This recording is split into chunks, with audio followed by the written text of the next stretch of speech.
Coming up on Seekers of the Eternal podcast with Monica Vasquez.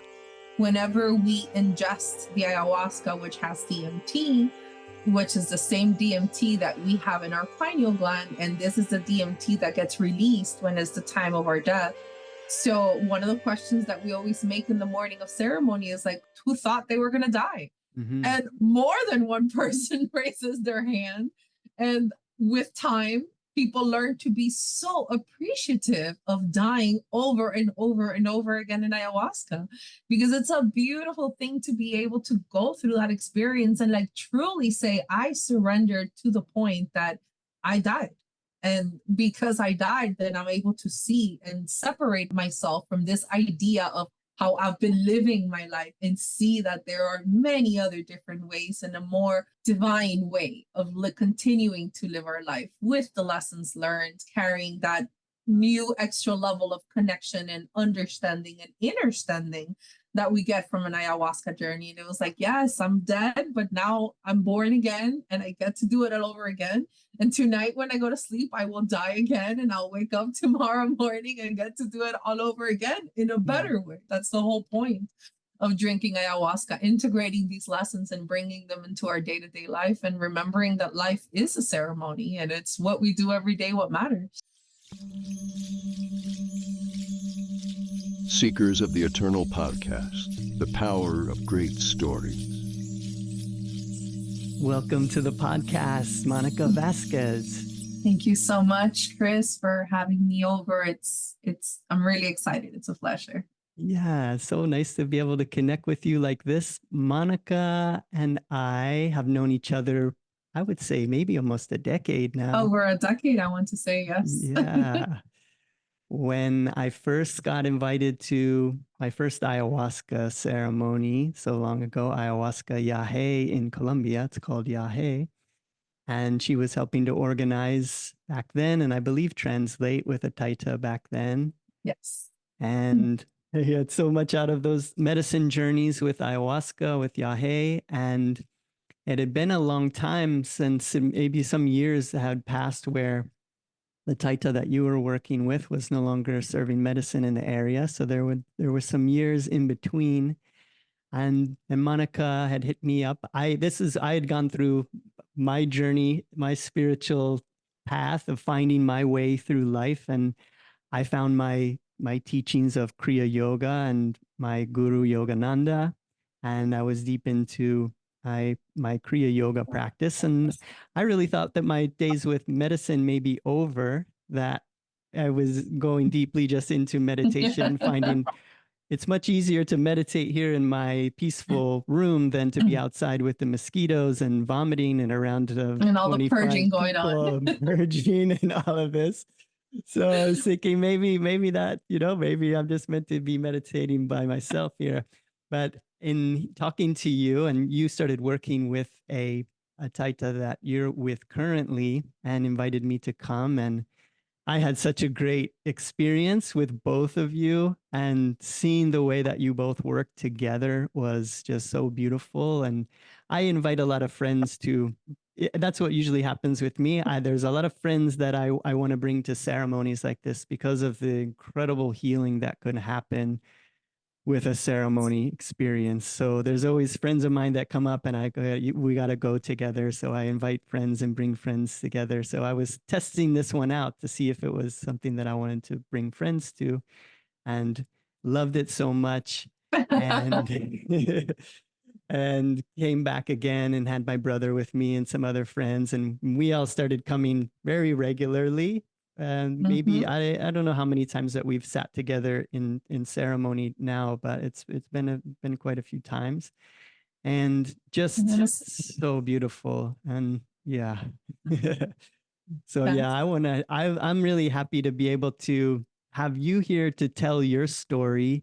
One of the things that I think is really interesting about you is how deeply you are involved in your healing work that you do, and the path that you're on, while also being, in Buddhist terms, is like a householder. You're a mother, you have a job, you have a house, you live here in America, but you're also really doing so much work with traditions that are from the Amazon and doing a real initiation, a real study under a great Taita from Colombia. So I would love to hear about how first maybe you got into this work and what that looks like for you now before we get into some great stories. Great. Thank you so much, Chris. Yeah, no, it's funny because, like you mentioned, we've known each other for over a decade and we've been doing this work. And then there was a little hiatus, and then you came back and you came back stronger and made that really strong connection. And then thanks to you and Matthew, your brother, it's where we are currently doing our ceremonies in Tampa, right? So it all serves a great purpose. There's a bigger picture behind it, despite the time and the distance in between one thing and the other. Like, it's always divinely aligned. And I'm forever grateful that you're part of my journey and that your brother is part of my journey, and that, we're here right now doing this. So thank you. Thank you so much for inviting me. And to answer your question, like I started, you're talking about like all the things that I do. And it's one of the things that like, I guess, at some point, I'm ADHD if I were to label myself with nowadays type of labels. And I guess I have to do something with all that energy that I have. So that's why I'm able to have a full-time regular corporate job. I'm a single mom of a very active 16-year-old teenage young adult who's actually turning 17 the day after tomorrow. And I organize ceremonies in Miami, Tampa, Georgia, and I support in other places like Las Vegas and Utah, sometimes Texas, under the organization that we're working with, Taita Hector Ortiz, which the name of the organization is called Kamentsa Inga Church, the Soul of the Hummingbird. I'm sure we'll get a little bit more into that a little bit later. And so, yeah, so I do all of that. I'm able to manage all my time. And, I guess it's a good thing that I'm ADHD, that I'm all over the place, and I've been able to channel my energy into this very good things that I'm doing in my life in every aspect. I do have the corporate world. I am fully invested in being a single mom of a very, very active ADHD as well, teenager, and doing the ceremonies, which pretty much entails afternoon and weekend works, because the ceremony takes place during the weekend, but during the week we're organizing, making phone calls, logistics, doing the space, in addition to the demand that we're doing with the government of the United States, which I'm sure we'll get into that a little bit more. So it's been a blessing to be able to channel my energy in that way. So, and then the other thing that you mentioned is like, how did I get started in this process? It was, I want to say like in 2012, more or less, that I started my journey with my first plant medicine ceremony, which was actually with Andrea Calderon, which I know you recently interviewed for your podcast. And my first medicine was San Pedro. And then after that, it's just been nonstop in terms of my work with the plant medicine. But in the last, I want to say 4 years, 4 to 5 years, ayahuasca called me up to the front line, and it's like, okay, it's time to do the work just with me and stop working with other medicines, with other taitas, with other practices, and with all the other things that I was using as tools of self-development, and focus just on the ayahuasca. So that's been my very, very deep journey with Taita Hector the last 4 or 5 years, which is more or less when you and I reconnected again. Yeah. Yeah, it's amazing once you find your true north and you find the path and just going full, putting everything into that. And I noticed such a huge, in the same way that maybe you noticed from me, it's like seeing you again is just like, wow, like she is in her element. The things that I watch you do and able to accomplish, like I'm just really paying attention. Like sometimes you're not only assisting with the whole organizational tactics of it and hosting, as well as translating, as well as assisting with the music and translating the music, which is such a you and Taita together with the music is like some of my favorite, I would say like favorite concerts that I've seen in my life, just hearing both of you together with the music. Also, sometimes you're fire tending.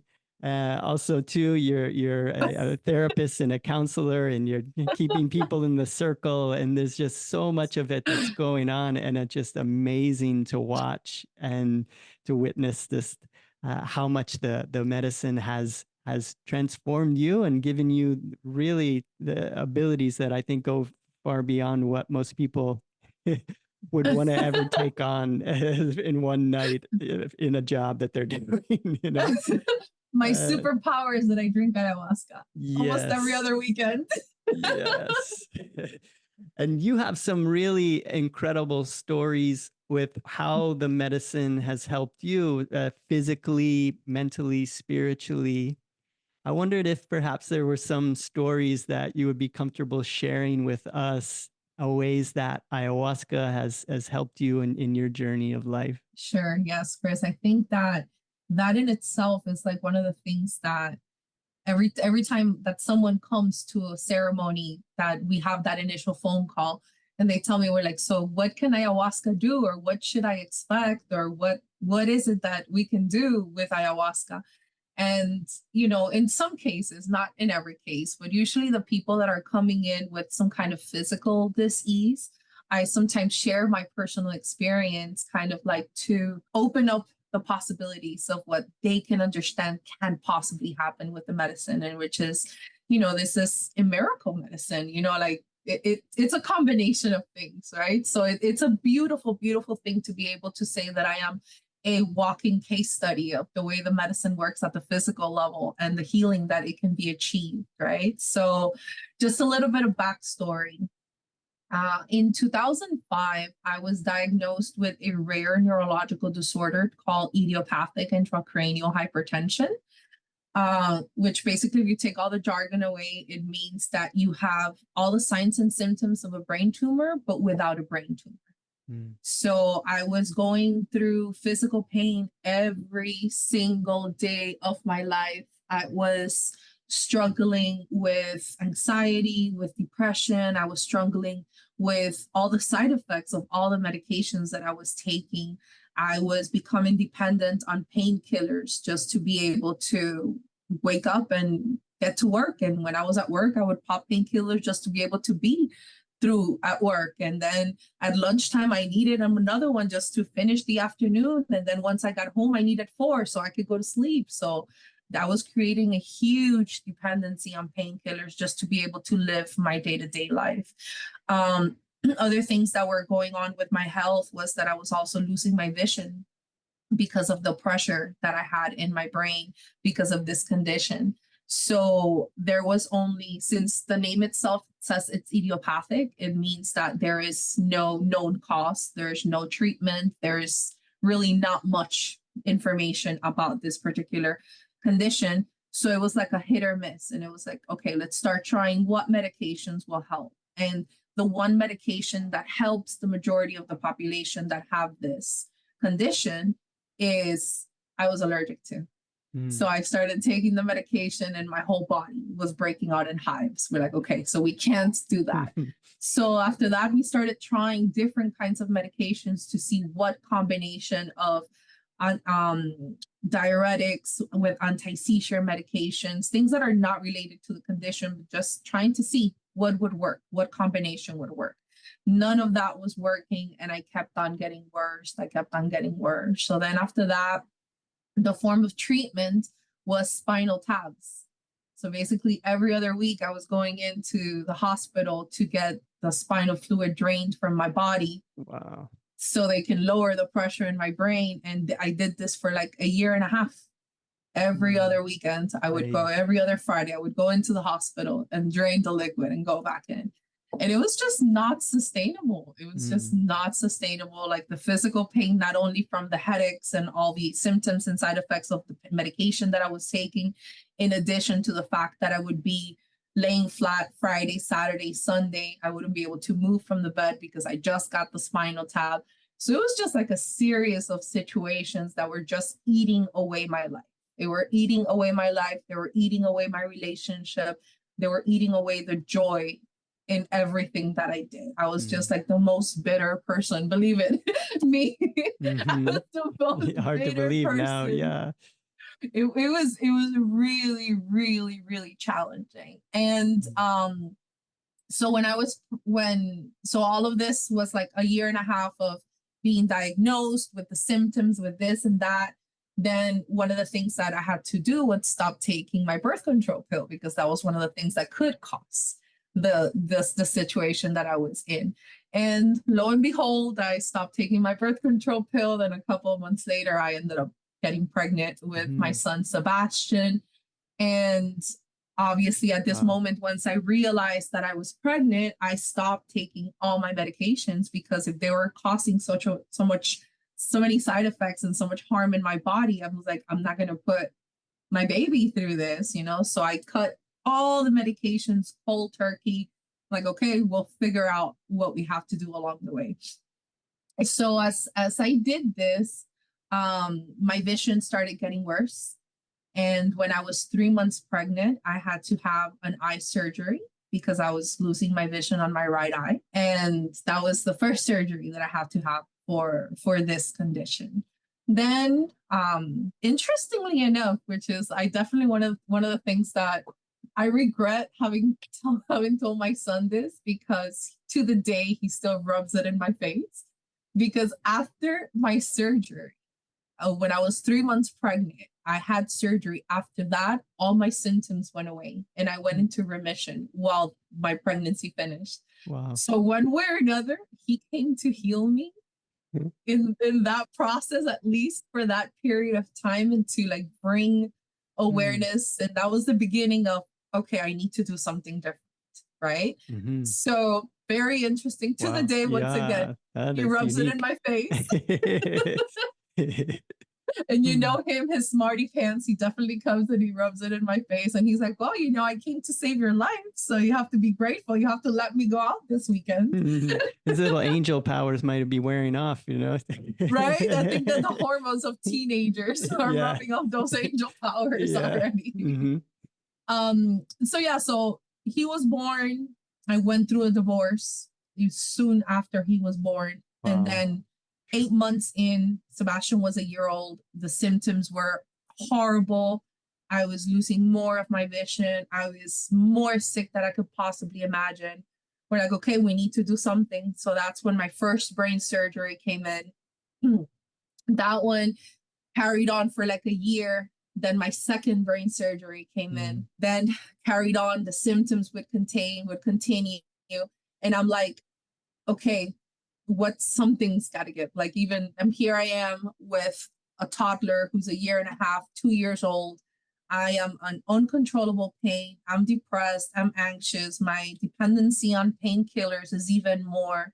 I'm just dying. I'm drowning. Wow. I'm going through suicidal thoughts at this moment. Mind you, out here everything is fine and I'm smiling, and nobody would ever know that I was going through this hardship, because I learned to hide it very well with time, right? When you have a chronic condition, you learn to cope and you learn to put a face, and it's, although you're going through a lot of bitterness inside, from outwards it just looks like it's perfect, like you have all your spoons from the beginning, right? So there was this moment. This particular moment. I'm sitting on the couch and I'm just like in so much pain that I can barely open my eyes. Tears are just going down my cheeks, and I'm just powerless. I'm hopeless. I'm helpless, and I'm just ready. I'm ready to give up on life. And then Sebastian comes, and I'm getting emotional. It's such a beautiful thing. Sebastian, my lifesaver. He comes and he runs at me and he just smiles, giggles, and he just does what he does. He didn't do anything specific. He just brought the joy that he has in his heart. Yeah. And as I see him, I'm like, I need to do something different. I need to do something different. I need to figure life out. This is not the way, because the doctors just wanted to keep on drilling into my skull, and that was not the answer. So that moment, which was like around 2011, at the end of the year 2011, that's when, like, okay, I need to do something. I need to figure something else out. So I started my journey into finding out about all of the many different options that we have for holistic health, and that's why I call myself an advocate for holistic health. It's, I think it's just so important to, and not to say anything about doctors, not to put them down or anything, but it's important to take power of your health, to take over, like know what you're putting in your body. Pay attention to what medications are you taking and why are you taking them? Do you need that? Is there an alternative for that? What are you eating? What are you thinking? What are you nurturing your mind, your body, spirit with? That's what creates your dis-ease or your lack of alignment, or, like really pay attention. I'm a strong believer that physical manifestation of disease comes from spirit, comes from misalignment with the spirit. So that's when my spiritual journey started. I started looking into meditation practices and acupuncture and chiropractic work and sound healing and this and that and anything that I could get my hands into. I was looking, I'm like, oh, there's this kind of healer, the flowers, the Bach flowers and this and the pressure points. And I'm like, okay, bring it. Let's see what works. Mm-hmm. And in that process, one of the main things that I really wanted to was focus on the pain management. So that's where I started with my Reiki journey, and I received Reiki and I'm like, oh, this actually helps for pain. Like this, I feel better. There's some release. So after that, I decided, I'm like, okay, I'm going to get my Reiki attunement. So I became Reiki 1, Reiki 2, Master Reiki. I did that whole process. And at one point I was having my clients and, I was starting to provide service because I was doing better. However, the underlying issue continued. I was able to manage the pain and manage the symptoms with all the changes that I made in my life, with the food, with the meditation practices and everything else that I just mentioned.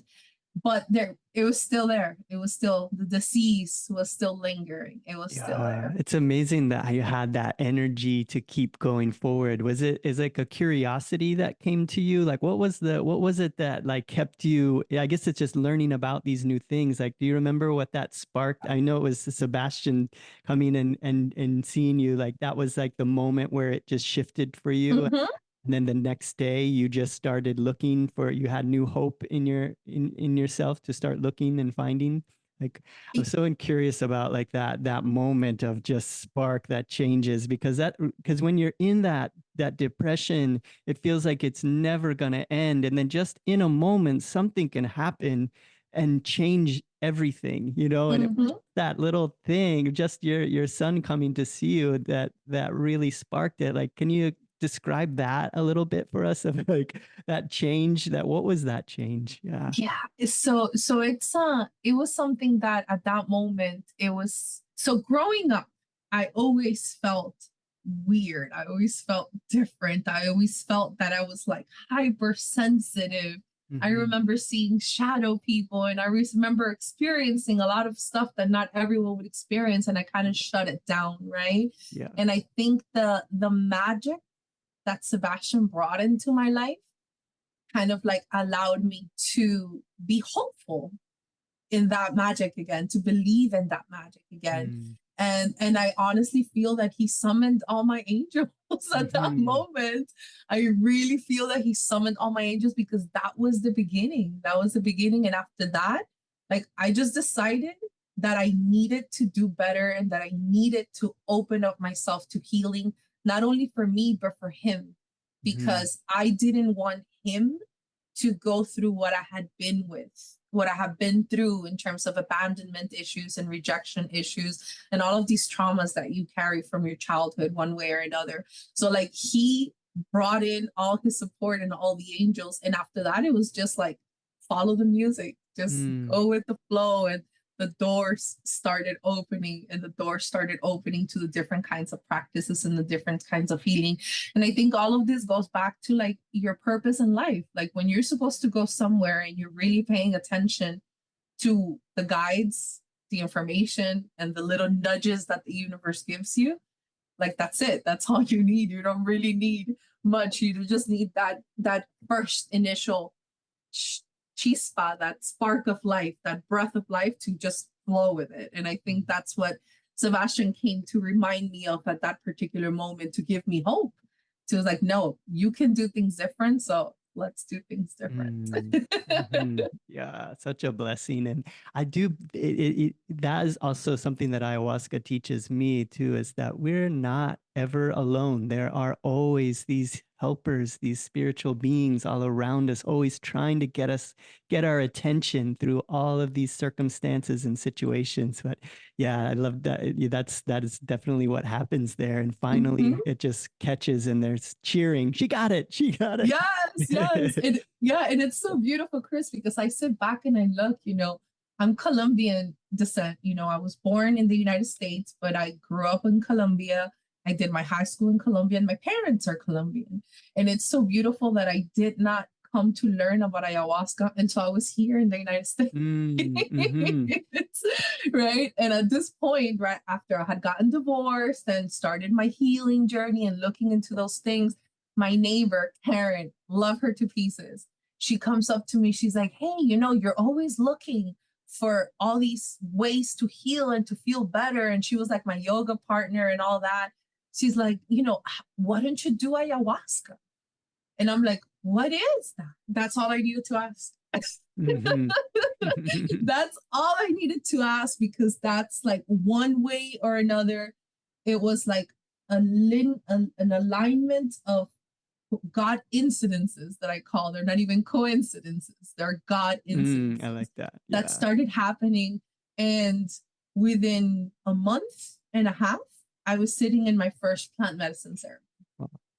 And that was the beginning of it all. Like I mentioned, my first plant medicine was with San Pedro, which they always say it's a good beginner to work with the plant medicine, a heart opener. It's a little bit more gentle than ayahuasca, but could be. You're right. Some Not people necessarily. say that, not necessarily, right? It all depends. It's all very, very. It all depends. And then after that, 2 weeks later, maybe 3 weeks later, I was in my first ayahuasca ceremony with Taita Ramon from Colombia. And from the moment that I started my journey with ayahuasca, something called me. Like it was something I'm like, you need to support this one way or another. And so I did. And I started picking up wellness bags. Wellness bags is what we call like where you purge, the bags where you throw up in the medicine, right? Wow. So I started picking up wellness bags and cleaning up bathrooms and washing after the ceremony, picking up garbage duty, all that. Wow. And I was like, okay, this is how I'm going to help, because this is where the help is needed right now. And I'm here. But I knew from my first ceremony, I knew that this was going to be part of my life. Like it was like, I found home, I found my tribe. Like, this is where I need to be. It was definitely beautiful. Yeah, it's amazing how life gets us to go where it wants us to go. And I'll just think of all the people listening to this story. And if you're going through really tough times in your life right now, just know that everything that you're going through is to get you to the place that you're supposed to be. And it's chiseling you into the person who is going to be the best for it. Because I know, like, when I sit in ceremony with you, I know that you're somebody who has been through the fire, and that smile that you have is not a fake one. That is one that has seen the darkest of things and has made it through the other side. And when you're with somebody like that, who can inspire you, that can say, I've been through it and I know it's not going to last forever. You just don't give up. Just don't give up. And something will happen if you just keep going. And so I love hearing stories like this that just keep your positive. And then you may hit that lowest of the low. That's what it seems like. Everybody says that it was like at that moment where I just could not take it anymore. Yep. Something happened. Yeah. Your little angels make their appearance to remind you that there is nothing but God and light in this universe. And that, as you say, everything that we go through, it's happening for you.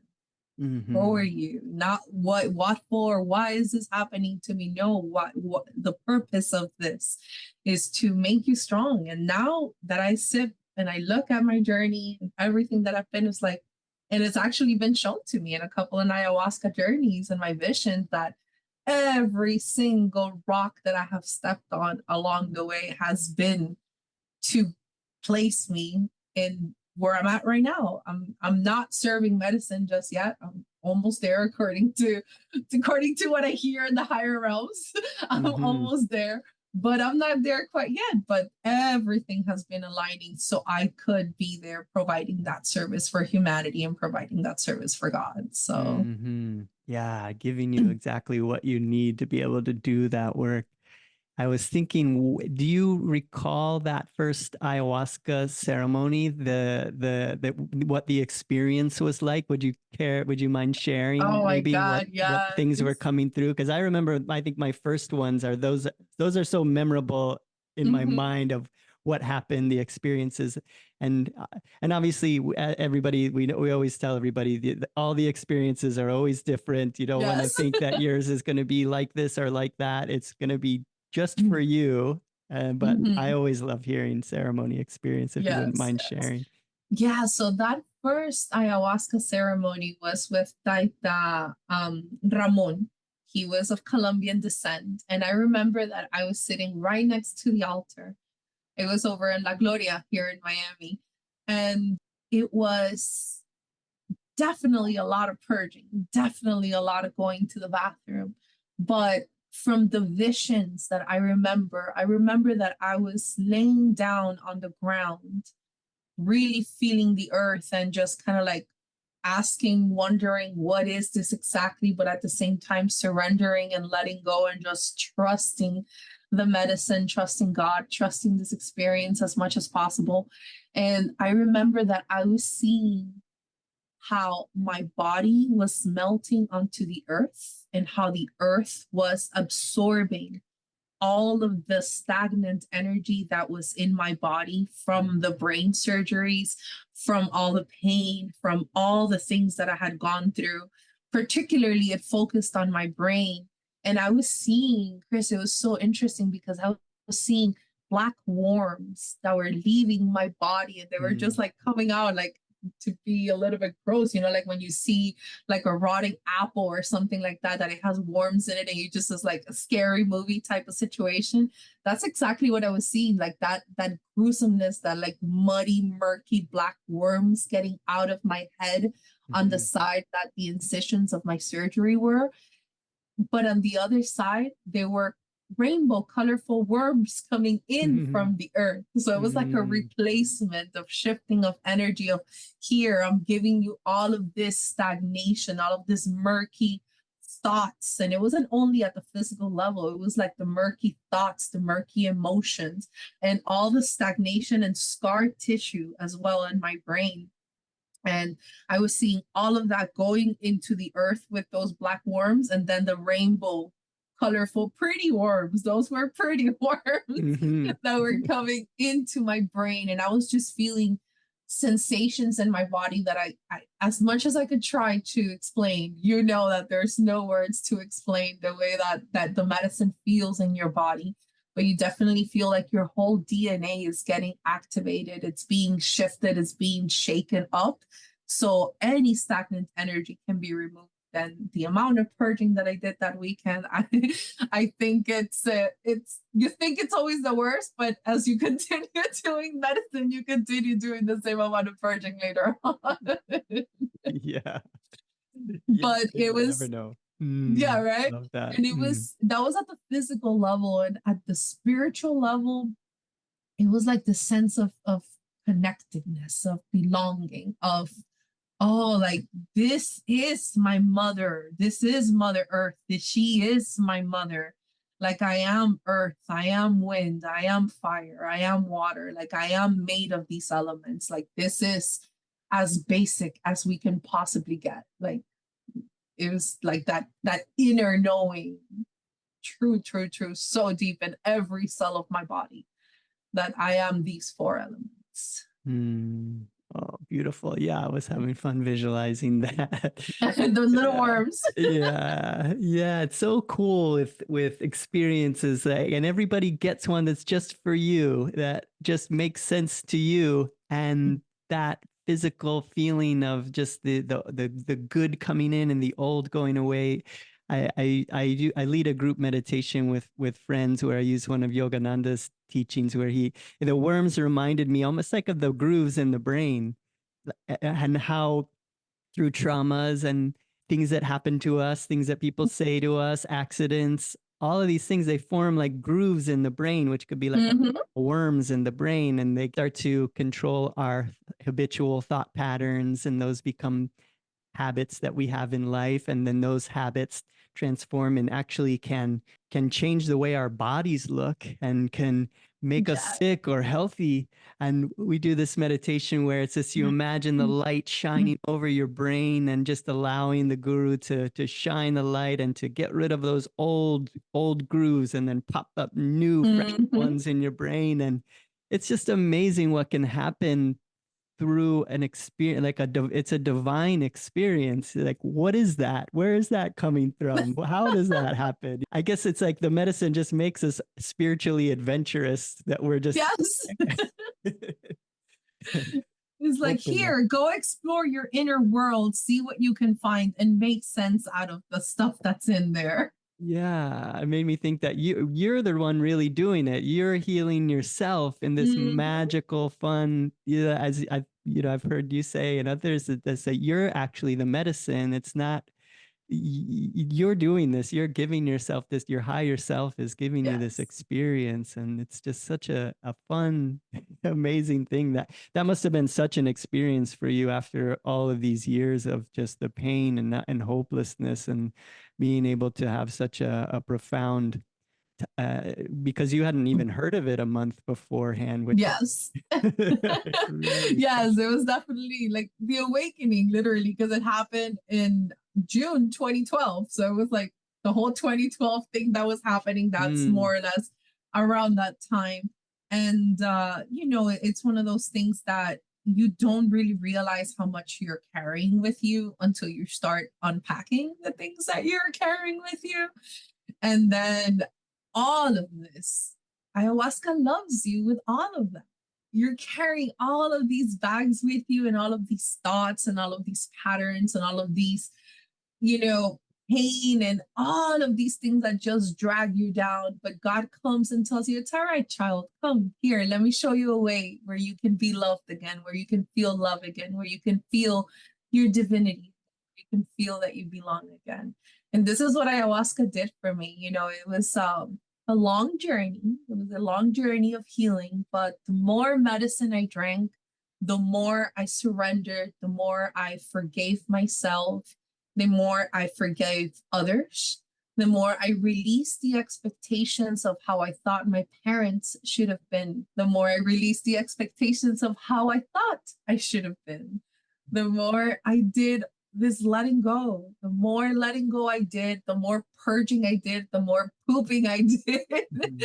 the more wellness bags that I picked up, the more I dove deeper into my spiritual journey, the more my symptoms would start falling, and my symptoms start falling, and my symptom. And every day I'm like, oh, you know what? I'm going to stop taking this medication. And now I'm going to stop taking this other one.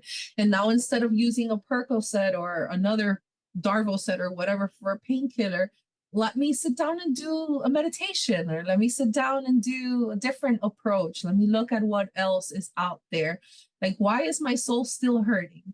And the more you keep on asking, why is your soul still hurting, the more you go into the layers of that dis-ease. It was like, I want to say like 3 to 4 years of deep work with the medicine. At this point, I had a vision with Freddy Velasquez. It was in one ceremony with Freddy Velasquez where I had, I guess, a surgery in the outer realms. I was carried up to, let's call it a ship, Mhm. right?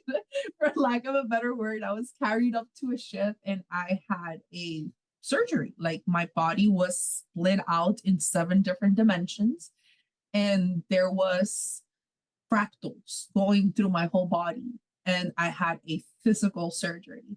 And after this surgery that I came down, the message was that I needed to remove all these implants that I had in my brain from 2 previous surgeries that I had.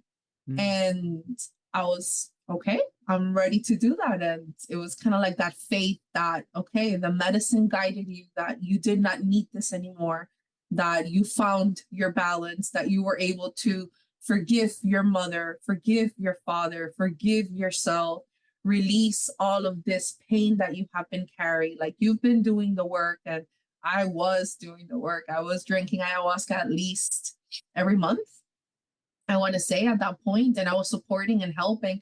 And then after that, I was able to go and have the two other brain surgeries that I needed in order to remove all the stuff that I had in my brain. Wow. And after that, after the last surgery that I had, like 2 months later, I went into an ayahuasca journey, and I saw my rebirth into a lotus flower.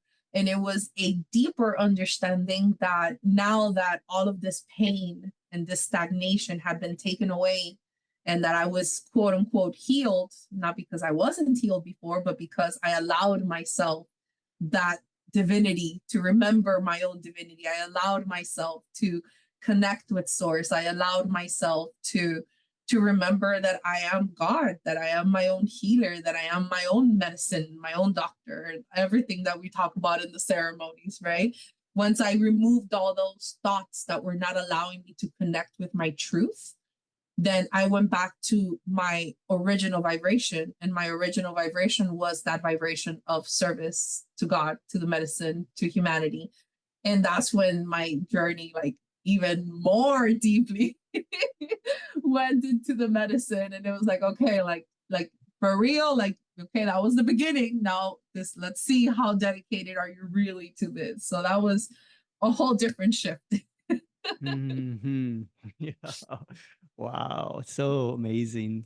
So wonderful. I feel that more and more of just the ways that just being able to work with our own energy and releasing these things and using the medicines to open us up. And if for those that haven't done an ayahuasca ceremony before, who maybe think it's okay, you're just going and getting high in the woods, it's really it is really it's a hero's journey every time. And here, where the ceremonies that you lead here in the US through the church, it's a two-night ceremony.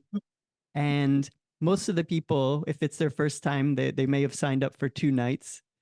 The first night, probably 90% of them the next day are saying, I'm not coming back. I'm not coming back. I'm not coming back. And you're saying, no, remember, you said you came here for healing. This is just what it's like. And everyone says that. So it's always hard. It's always a journey to get through.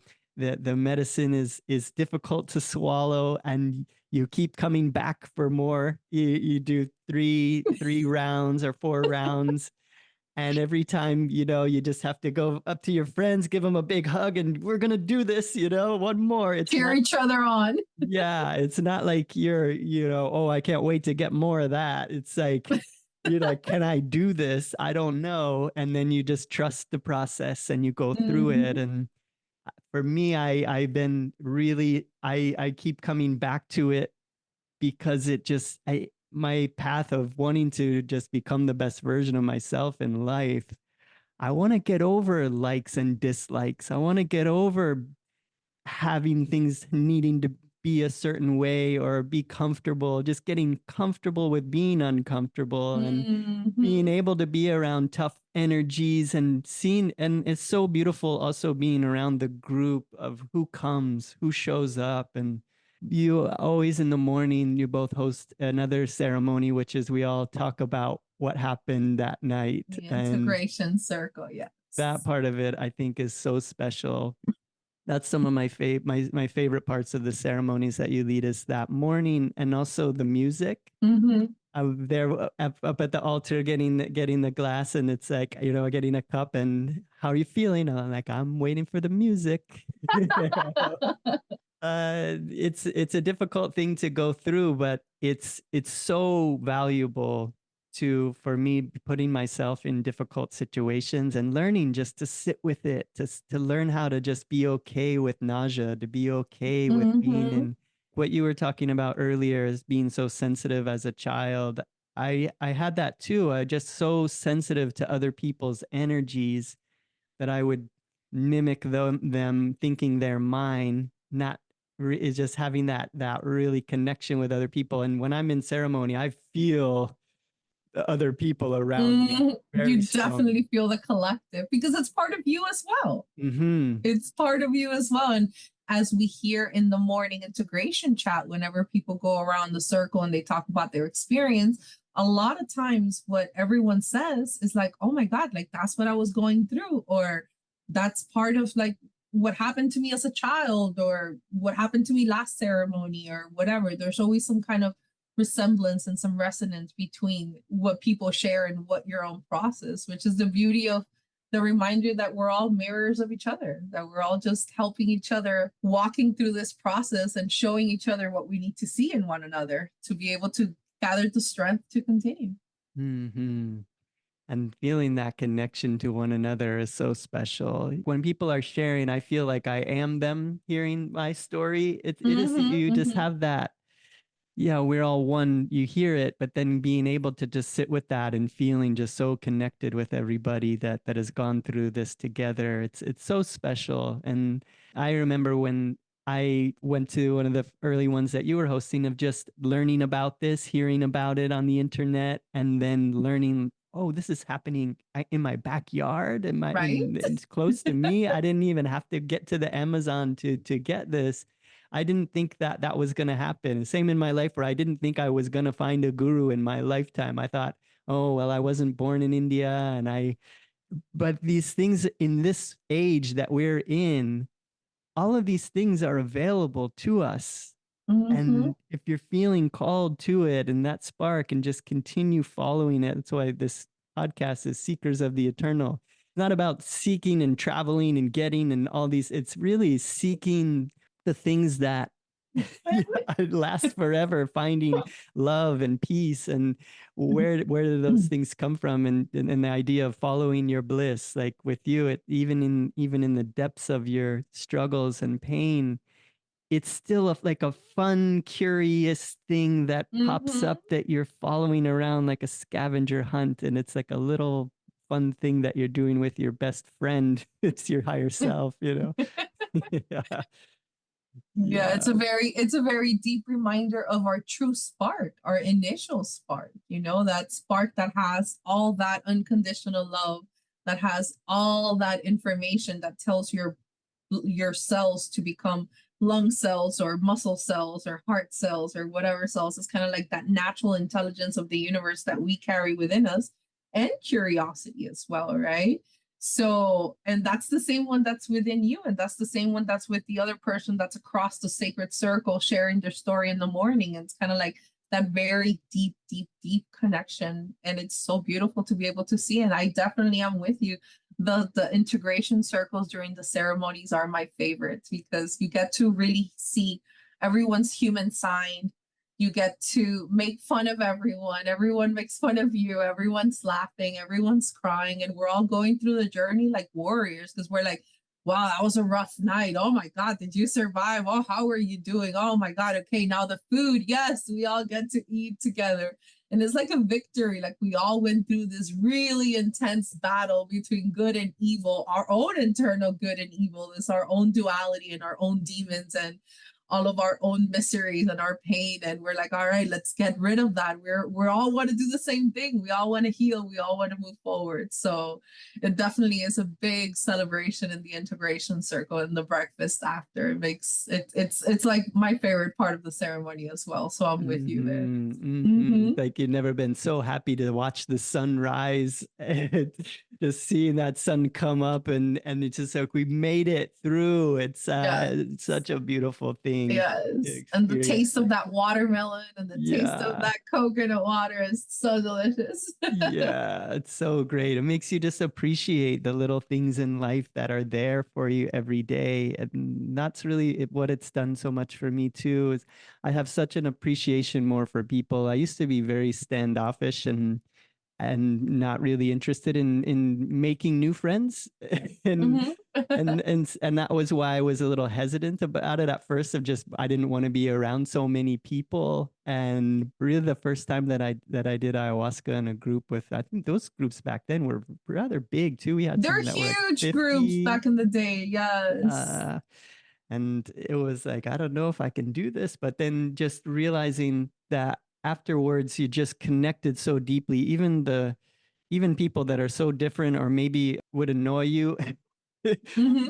you go through it together, and you just at the end of that, it's like all of those little differences just can go away, and it's made me such a more friendly person and so much more open. And I've been able to go through many lifetimes by all the different ceremonies that I've had. It's like, oh, how Hmm. many lifetimes did I just wipe out in a single night of learning, Yes. growing, and learning how to die too. Like, Yes, mm, surrendering to that idea of death, because one of the things that Taita Hector always talks about in ceremony is that whenever we ingest the ayahuasca, which has DMT, which is the same DMT that we have in our pineal gland, and this is the DMT that gets released when it's the time of our death. So one of the questions that we always make in the morning of ceremony is like, who thought they were going to die? mhm. And more than one person raises their hand.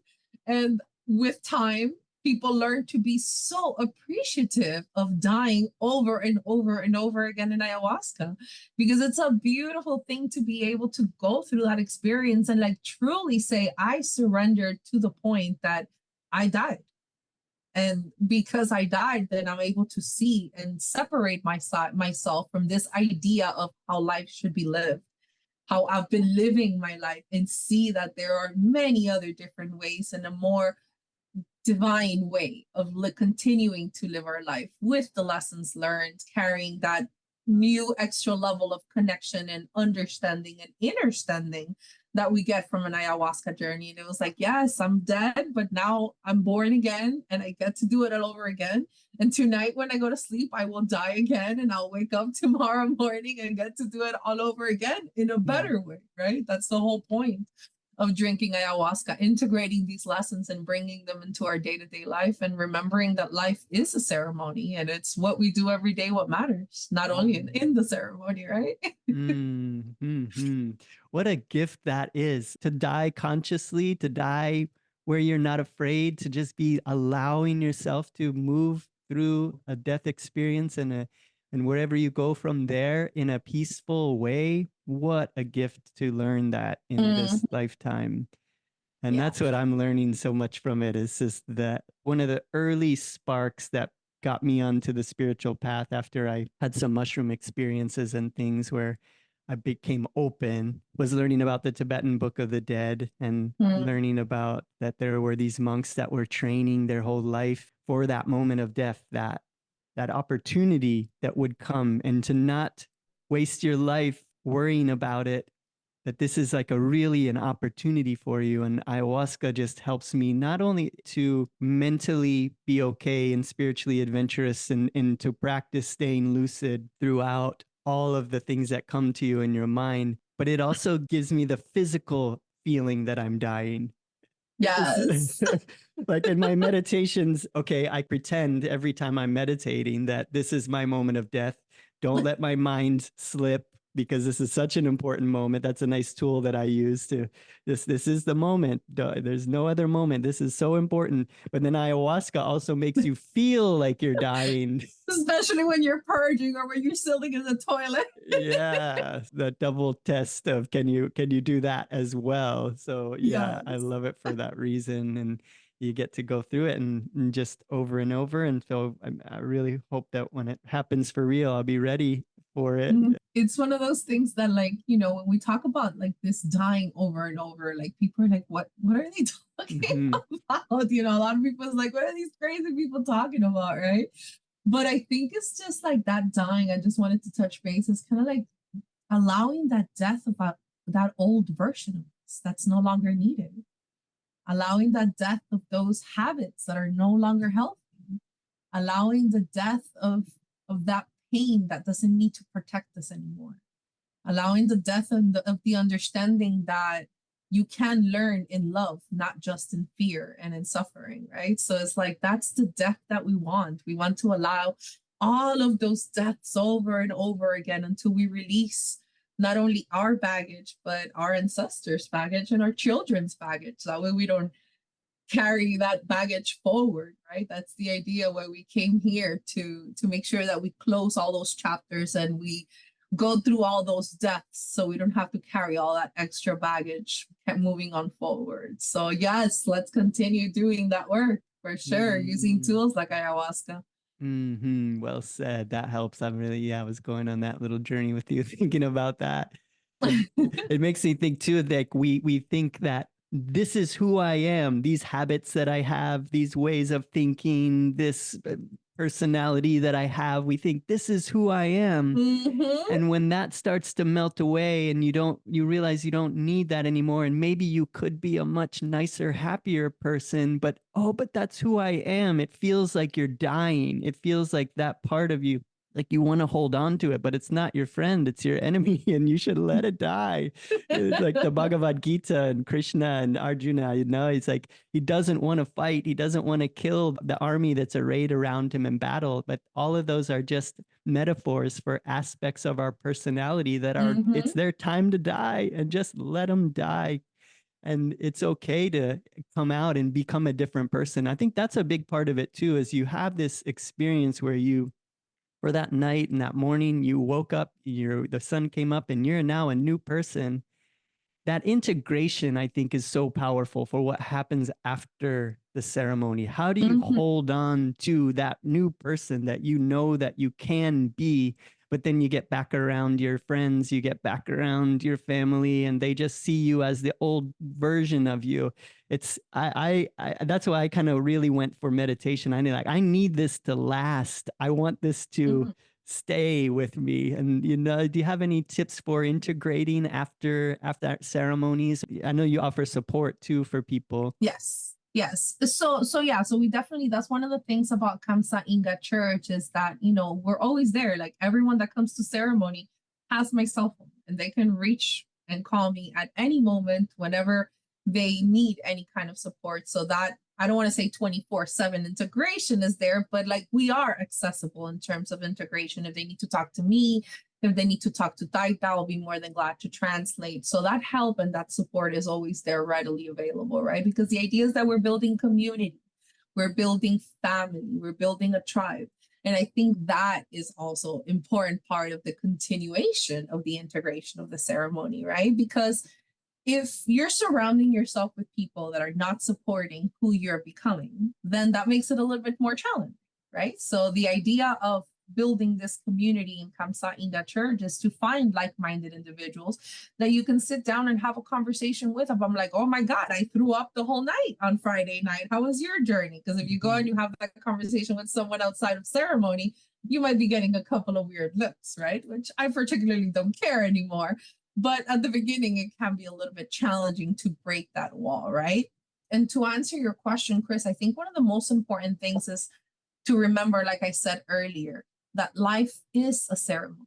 It's not just in the ceremony that we're doing it, right? So we do have a specific dieta, a diet, we have a specific preparation, we have a specific way of being, of how you should be, quote unquote, behaving, things that you shouldn't be doing in preparation for the ceremony.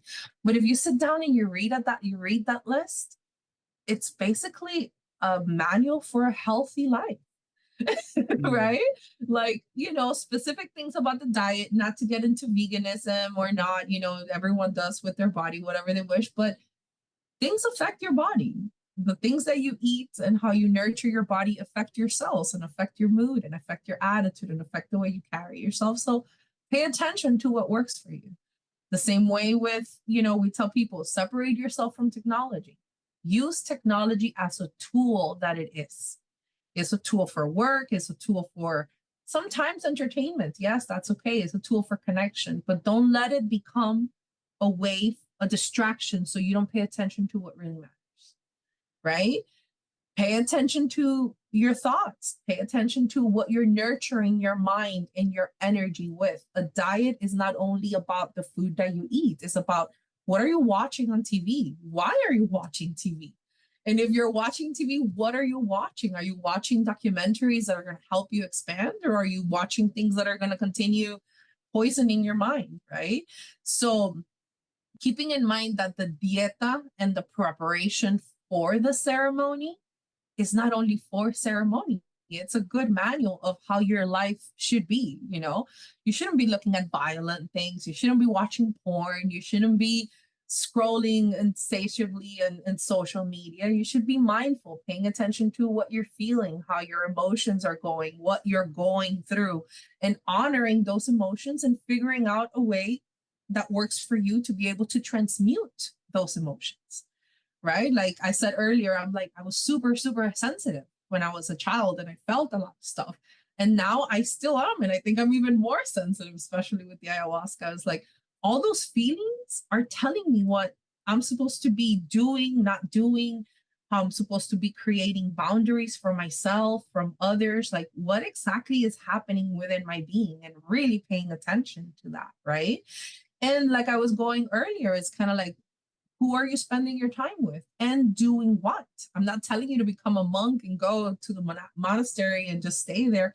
No, but like, what are you doing? Like, are you like just getting drunk every weekend and dancing and partying? I'm like, yes, those are time and place for having a drink and sharing with your friends. But what are you doing with your life? How are you spending your energy? What are you doing to help yourself and to be of service to others?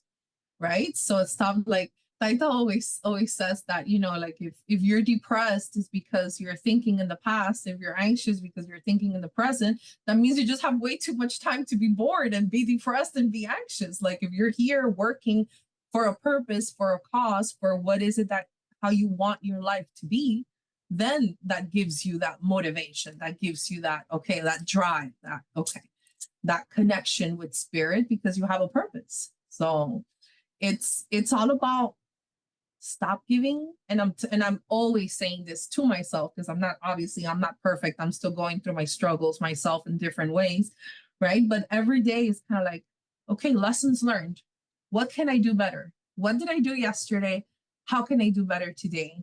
And how can I plan with planting the seeds today for tomorrow? Not thinking about what's going to happen tomorrow, but making sure that you're here in the present today, really paying attention to your emotions, to your body, to who you're around, how you're spending your time, so that in itself can give you a better purpose for tomorrow, because it all lines up together. Yeah, beautifully said. That is so important. That's a part of it I think a lot of people forget about, is that you are in ceremony continuously throughout your life, and getting that environment is so powerful. Getting around positive people, and when you uplift yourself with medicine and you have these experiences, you become more magnetic towards more positive people. Go look for those. If you're in the area here where I'm at in St. Pete, I do a meditation every Wednesday. There's a place there called Roots to Crown. They have sober events that you can go hang out with positive people and go do a yoga class. You could just, if you can put yourself around other people who are also wanting to become good versions of yourself, it's so much easier when you have other people doing that than just going back to your old friends that are saying, no, just come drink at the bar. It's so hard in that.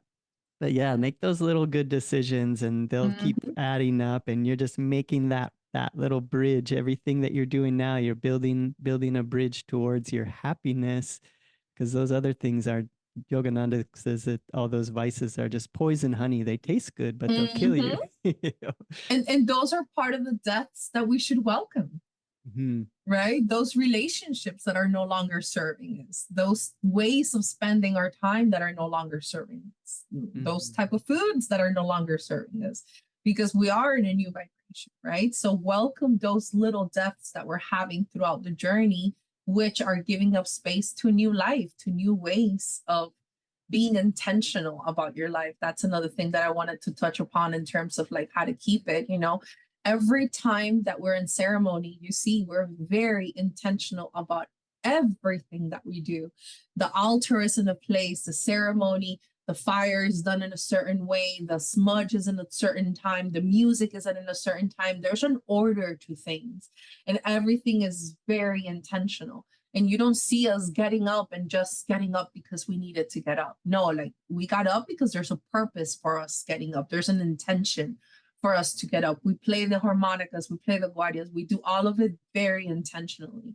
So I think that intention driving the motion, and that intention making sure that it's integrated with the divine, that in itself, it's like, okay, is the intention that I'm setting something that's going to serve me, that's going to serve my purpose, that's going to serve it, the divinity, then let's do it. And if it's not going to serve it, then you don't need to do it. I love So that. like that in Mhm. itself is like really straightforward, that intentionality behind it. Okay, the intention is to do that. Is that following you? Is that following along? Does that align with that specific intention that you have? Then if it doesn't, then maybe you shouldn't do it. So it is pretty simple if you sit down and you look at it. Yeah, and you get that awareness of like, why am I doing this? And don't you just waking up and just not doing things out of habitual thought patterns anymore. Mhm. I found that in myself so much, just watching the firekeeper, watch how it's happening so precisely, and watch how the altar is done. And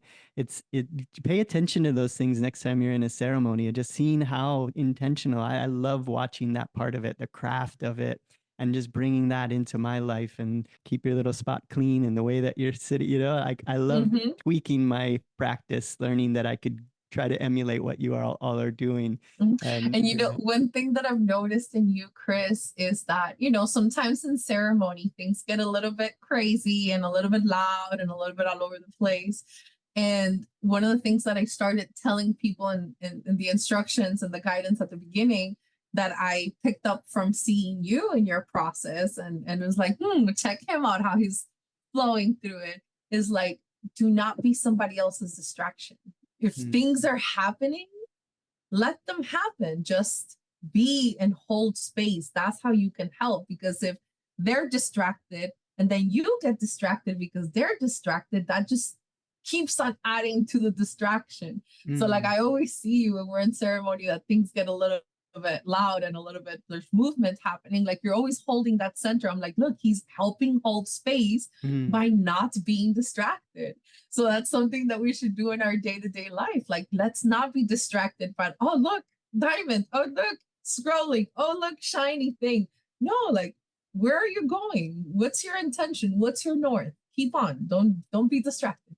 Yeah, thank you. Yeah, that is a beautiful thing, just to be able to, when it gets crazier, that's the time just to get more centered, get more calm. How calm can you get when the world around you is going crazy? How calm can you get? Mhm.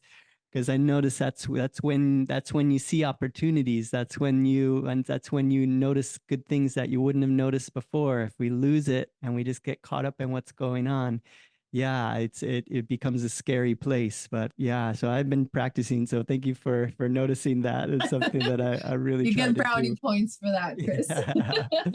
Well, wonderful. This has been so fun talking to you about this and hearing your story. And I feel like I know so much more about you now too, which is so cool.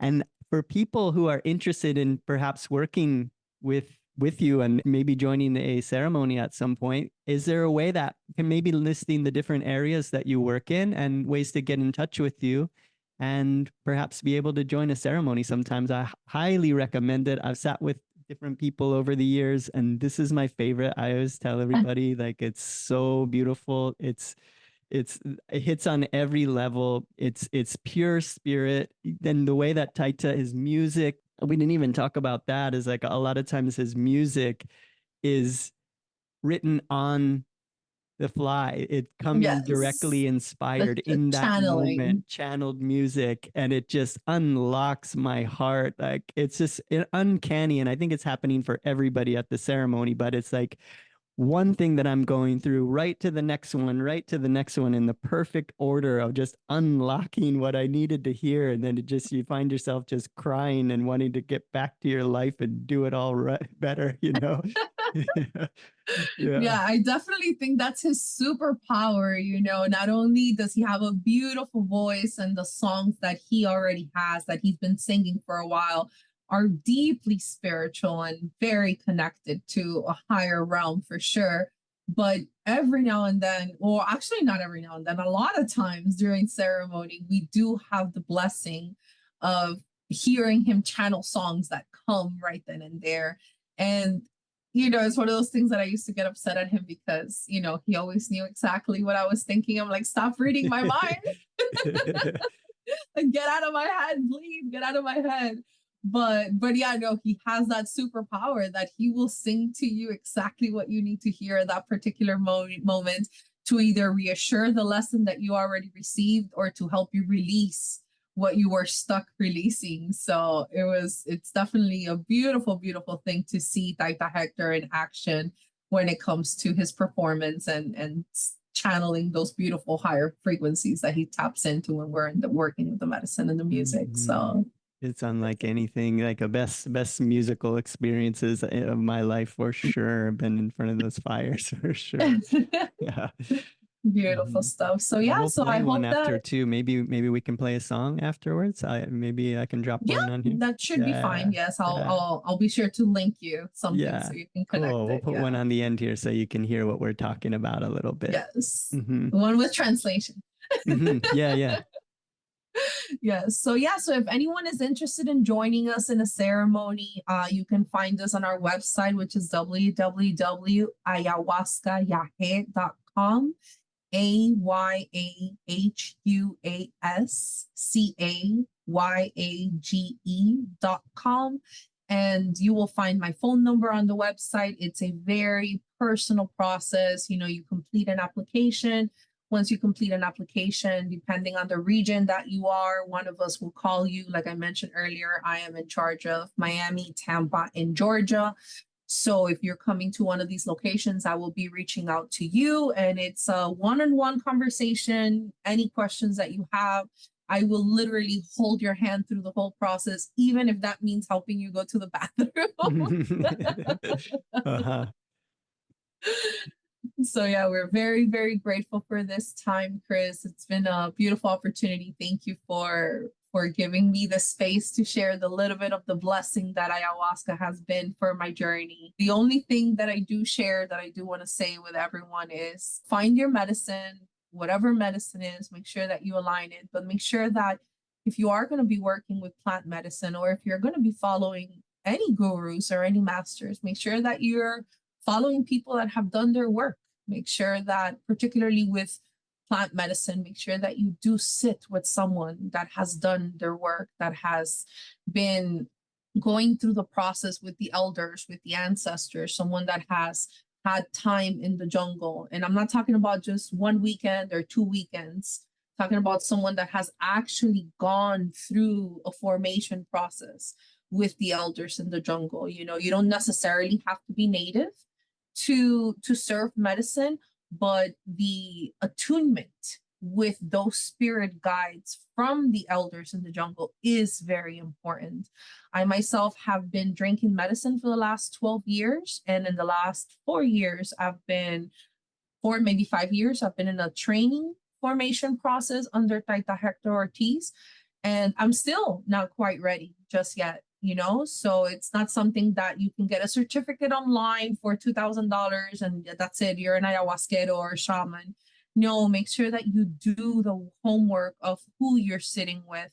Make sure that these people have been ordained, that these people have that backup from the tribes, from the ancestors, from the lineage. That is so important. It doesn't have to be with us. If it's with us, so obviously we welcome you with open arms, but anywhere that you go sit down under a sacred altar, make sure that these people have actually received this attunement from their elders. I literally cannot say how important this is. This is definitely extremely important. So make sure you do your homework wherever you're going to go sit. And if you are going to go sit, make sure that you go in with the understanding that ayahuasca is not a hallucinogenic, it's not a psychedelic. It might have aspects to it where you are able to tap into visions and tap into this other realms and other dimensions. However, do not expect a psychedelic or hallucinogenic journey with the medicine. The medicine is so much deeper than that, and there are so many layers.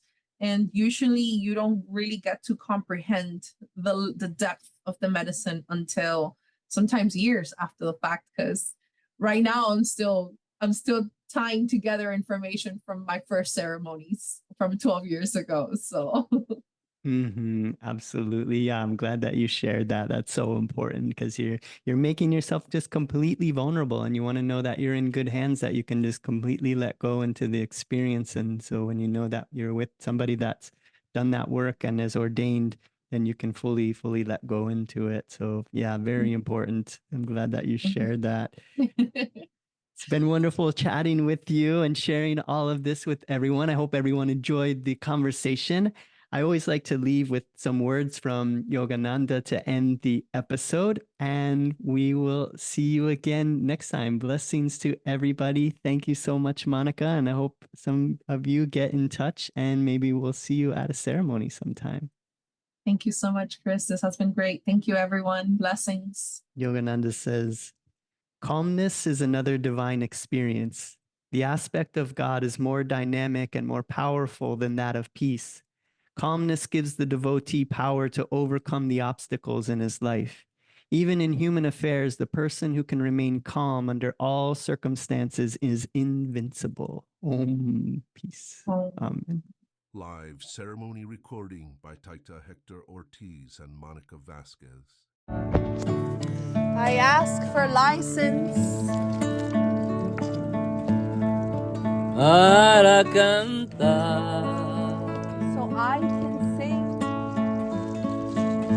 para bendecirte, so I can bless you, para decretar, so I can decree. quiero que seas feliz, I want you to be happy, que lo decretes en tu mente. so you can decree it in your mind. Es una oportunidad It's an opportunity para aprender. to learn. Tienes toda libertad You're all freedom para decidir You're in all your freedom to decide vivir feliz to live happy o sumirte en la tristeza. or surrender to the sadness. Es tu decisión. It is your decision. Tienes toda libertad Have all of your freedom para amar, to love, para odiar. to hate, De cualquier modo, one way or another. Dios está en el universo. God is in the universe. Somos particular We are particles del Ser Supremo. of the Supreme Force. Somos paz. We are peace. Somos armonía. We are harmony. Somos amor. We are love. En un mundo de alegría, In a world of joy. solo hay que abrir All we have to do el corazón is open up our hearts y mirar hacia adentro and look within para contemplar so we can contemplate su luz divina, His divine light, para sentir so we can feel su amor infinito. your infinite love. Tenemos toda libertad We have all the freedom para ser felices. to be happy. Es una decisión.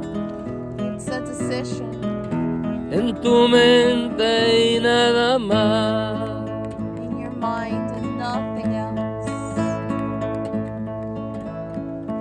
Es una decisión, It's a decision amar o odiar. to love or to hate. Al cabo que At the end, para todo hay un tiempo, there is time for everything. tiempo de amar, There's time to love. tiempo de odiar, There's time to hate. tiempo de There's construir, time to build. tiempo para destruir. There's time to destroy.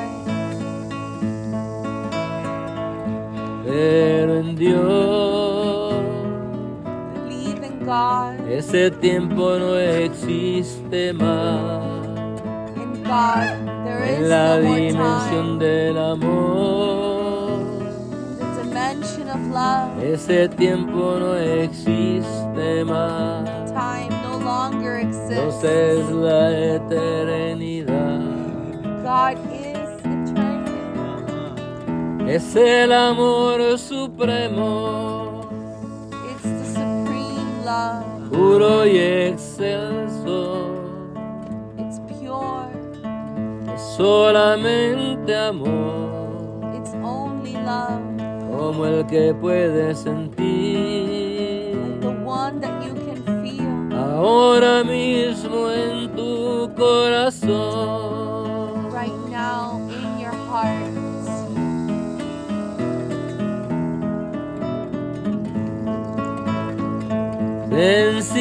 Sencillamente, Very simply, porque yo no estoy cantando, because I am singing.